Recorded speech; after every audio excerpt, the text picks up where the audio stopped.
What's going on, everyone? Raptorizing here with another video. Today we're going to talk about the F-5E Tiger Remaster.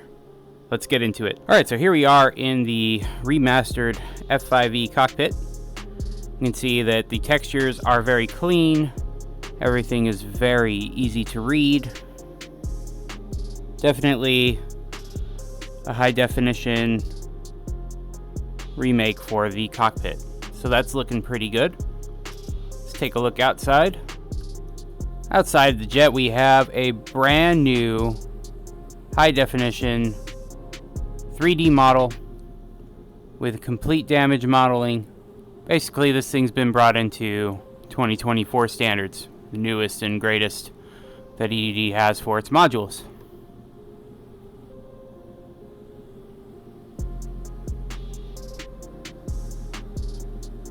The detailing looks really good, as you would expect. Okay, battery's on.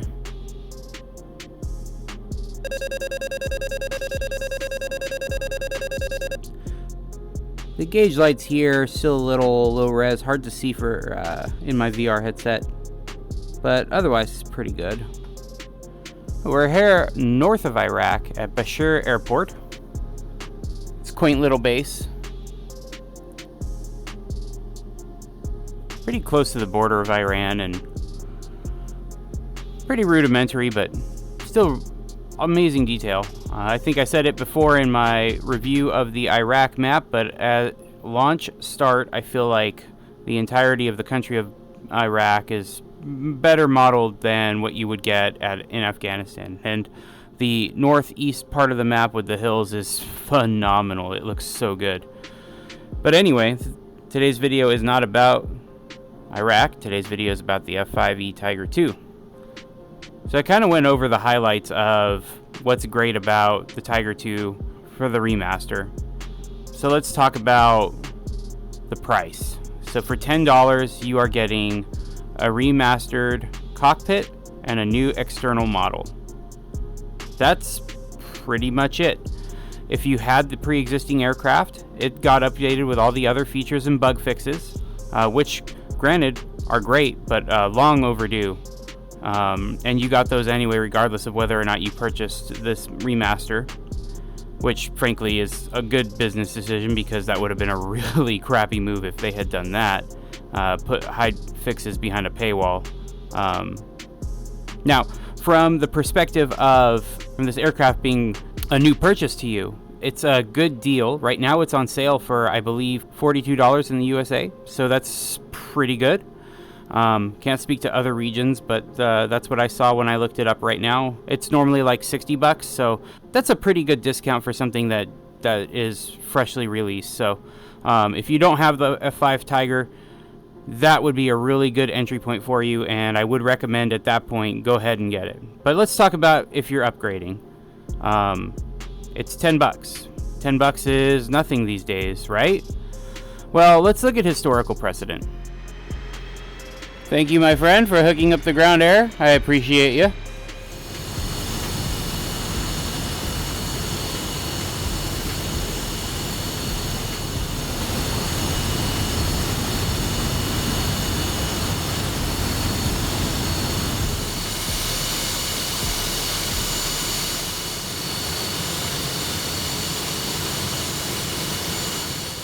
Alright, and just like that, we are good to go. As we taxi to the runway, let's talk about why the upgrade may not be the greatest thing.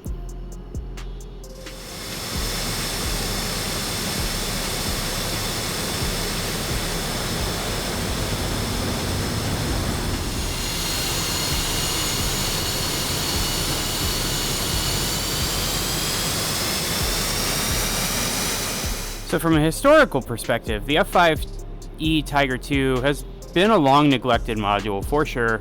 It's had a lot of issues, not game breaking, but definitely things that were kind of irking.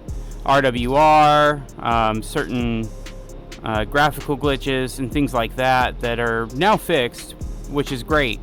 But again, that was something that also came with the fix for the aircraft. That's kind of a moot point to consider that part of the upgrade. So what you can consider for $10 as part of the upgrade is the new 3D model exterior and the cleaned up 3D model interior or cockpit reskin. Those are basically what you're paying $10 for. Historically, these are things we've gotten for free. If you look at the P-51 Mustang, the Spitfire, and the BF-109, all have received new cockpits throughout their lifespan, basically been refreshed at no cost to the consumer. And when you look at something like the A10C2, which we did pay for a new 3D model, and we did get a new cockpit, we also got a slew of new features. We got the Scorpion helmet-mounted display, we've got APKWS, GBU 54s, all kinds of new stuff crammed into the A10C2, and that was $15 to upgrade. I'm having a really hard time justifying $10 for something that historically we would have gotten for free or would have come with new features. I mean, how hard would it have been to add 2 pylons under the wing so we could have 4 sidewinders, or program in the Maverick missiles that this plane should have to give it a little bit more legs, or even the refueling probe, which would just add a probe to the wing and then a switch in the cockpit. I think if we had any one of those things added, I would have no problem putting the stamp of approval on this $10 upgrade. But without it, it's kind of a tough pill to swallow. Again, if you do not have the F5 Tiger, it's a great time to buy it. It's a great jet. It's lovely. I have a hell of a good time flying around with it. It teaches you really well how to handle a jet and navigation with, you know, radios and things like that. It's great for that, but it's really hard to say, hey, you already have the F5 Tiger, you should spend $10 and get the next version of it. At least right now. Maybe ED will add something like that. And I'd be remiss if I didn't mention that those add-ons that I talked about, specifically with the added rails for extra AIM-9s, is something that a community member did as a mod. I'm scratching my head at why we couldn't at least have that. But let's get this jet in the air and see how she handles. Apparently the handling has been enhanced a bit. Again, that's something that comes with the base model as well and not just the upgrade. So let's check it out, take it around the block, and go from there.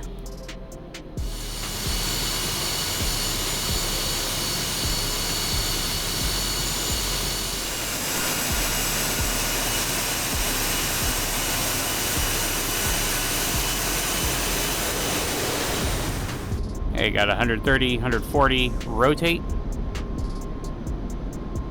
airborne,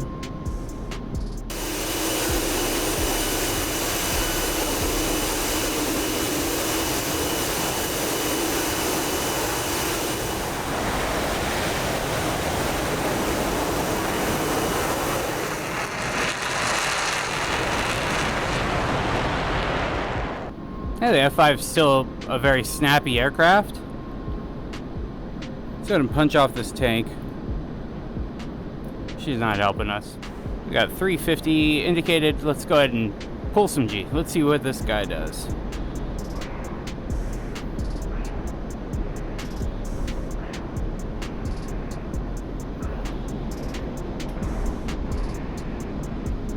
There's some good wing flex going on back there.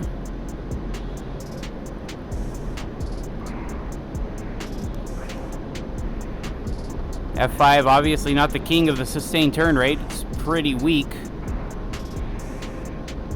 But it is nimble and a good angles fighter for sure.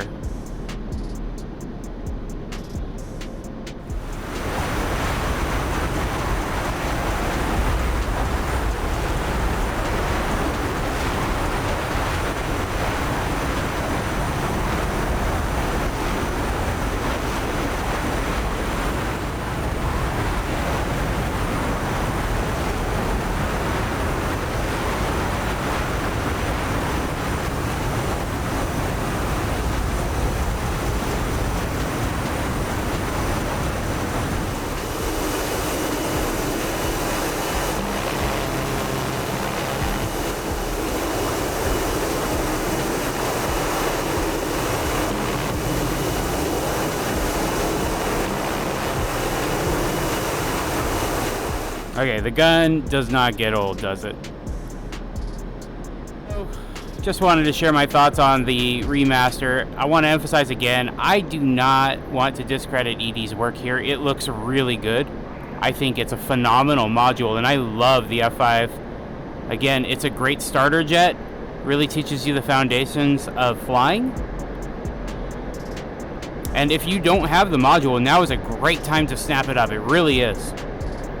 But if you do already own the F5, I'm having a hard time putting my star on this one as a recommendation. There's just not enough meat on the bones yet. But we'll see. Maybe something can improve it in the future. Maybe ED can add missiles to it. At the very least, give us some sidewinders, guys.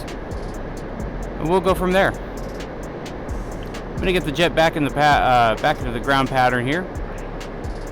And it's very important I don't pull too hard, otherwise I'll snap these poor little wings off. Because I am hauling ass. Yeah, she's a nimble little thing. Cool little plane, really is.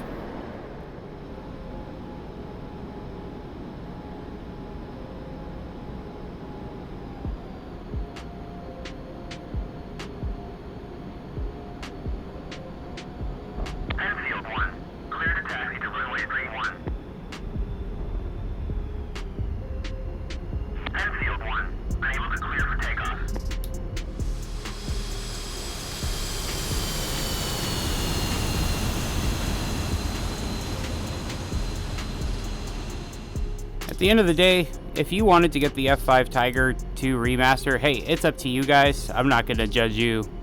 I bought it, obviously. So there's no shame in that. There's no shame in that at all. If you just want to support ED that way, that's on you. But let me know where you guys stand on it in the comments below. Are you getting the jet? Are you holding off? Are you buying it for the first time? If you are, like I said before, it's a great time to do it. Are you on the fence? Hope you consider leaving a like on the video to help me beat the YouTube algorithm. She is a foul beast, that YouTube algorithm, and so if you could help me, I would greatly appreciate it by smashing that like button and dropping a comment. If you're new here, please consider subscribing. I would greatly appreciate it. We do a lot of flight sim stuff, DCS specifically, and tactical shooters like Ready or Not and Gray Zone Warfare. I hope you guys all truly enjoyed the video, and we'll catch you guys in the next one. This has been Raptor Rising. Raptor out.